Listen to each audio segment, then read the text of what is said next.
Checkpoint XP on campus, slapping you on the head one more time with the hottest in college esports. I am your host, Norris Howard. Jacob Brothers is alongside me in the digital realm. Jacob, say hello. Hello. That's how it is. Make sure you guys like and subscribe. If you want to find more collegiate esports news, make sure you hit our website, checkpointxp.com. Stay glued to our social medias at checkpointxp. But there's a ginormous tournament being put on with UCLA in conjunction with Evil Geniuses. That's right, legacy esports brand Evil Geniuses. They have joined forces with UCLA to put on a summer invitational. They have so far completed both Overwatch and Valorant brackets, with the League of Legends bracket coming up this weekend. So, Jacob, Overwatch was a big thing in this tournament. How did it play out, and who were the major players? You know, it felt good to put on the galactic brain again, to put on that hat after a little Overwatch break. One more time, it's back. The semester started, so did I, you know. Yeah, so a lot of teams played, but as far as the top 5 seeds go, number 1 seed was UCI, number 2 was Purdue, which is interesting. We don't really hear about Purdue very often. Number 3 seed was UT Dallas, 4 was UC Riverside, and the 5th seed was UCLA. And the final ended up being UCI versus UTD. UTD, a team we're a little familiar with. So UTD, that's right, yeah, a team that we've seen in grand finals before, but UCI, we haven't seen a lot of them in Overwatch over the past, I want to say, 8 months. A while, yeah. And so I feel a little bad for UTD because their finals was a little wild because they played UCI and got swept, and then they went down to the losers final and they swept UCLA to then come back and get swept by UCI again.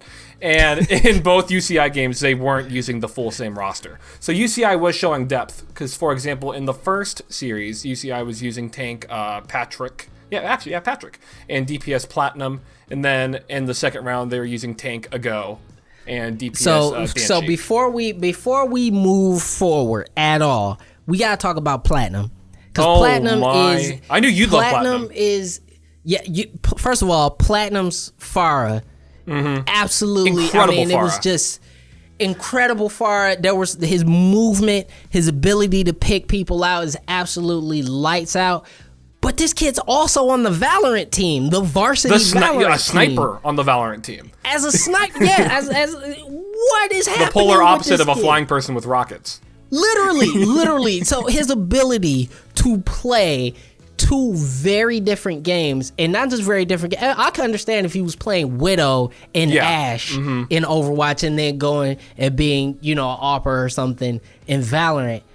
He's playing 2 completely different roles. This kid is special. This is a special player that we're talking about here. So Platinum, make sure you stay on the lookout for him. But let's get a little bit more information on his final, because as you said, UCI kind of didn't make a competition of it. Yeah, well, I wouldn't say that, but yeah, Platinum also was brought in for that final map of the final series, so you're able to see him just play out of his mind again. And it's so hard to explain all the ways where UCI was better. And that sounds really bad, but it's just like, to put it really simplistically, is that UCI, they just knew the right thing to do. They knew when to heal and who to heal. They knew when to attack and who to attack. And they would always fully commit. I feel like most teams lose because they don't fully commit. And UCI would know when they were in the advantageous situation, and they would keep their advantage, which a lot of teams also don't do a good job of. Like, for example, my favorite map of the series was map 2 on Hollywood, and it turned into UCI had the high ground as UTD was pushing the payload, and they had no one that could hit the high ground because there's a shield, there's a Winston, and the only person that could go up there is Winston, but if Winston goes up there, he'd get deleted. No one's protected, yeah. Yeah, and so UTD knows that, and they know they're trapped, but then also in that same engagement, Danchi, who's playing Ashe, falls onto the ground in front of the entire UTD team, all of them. And not only does he not die, he gets fully healed and fully supported, and then they also then get the picks in that fight. So the way a lot of the fights would go is that UCI would just get a pick, right in the beginning. Or they're very good, even in a losing engagement, they would at least get 1 or 2 picks. And when competition is that high, just getting a pick alone is enough, Like at that point, you're playing at weaker power. And it really went that way. Like, It was just they. You're so frustrated with because these. UTD is so good, right? Like they're such a good school, and I mean they are the absolute best names. We talked about this in previous segment, but I mean they got Jukebox, they got Stasis, they got. Bro, I don't even remember half of them because every time I see them, I'm like, bro, that's such a cool name. Yeah. But as far as things that I thought UTD did wrong, which really there wasn't that many, the main thing that I would see wrong was their utility usage, both their abilities and their ultimates. Because like it wasn't that it was used at the wrong time often. It's just that you could tell that it was used with the wrong reason. It was and I agree with your assertion. I know we have our notes and we share them a lot, but one of the things that I agree with you on is I felt like Stasis stayed on the Sombra for way too long. 100%.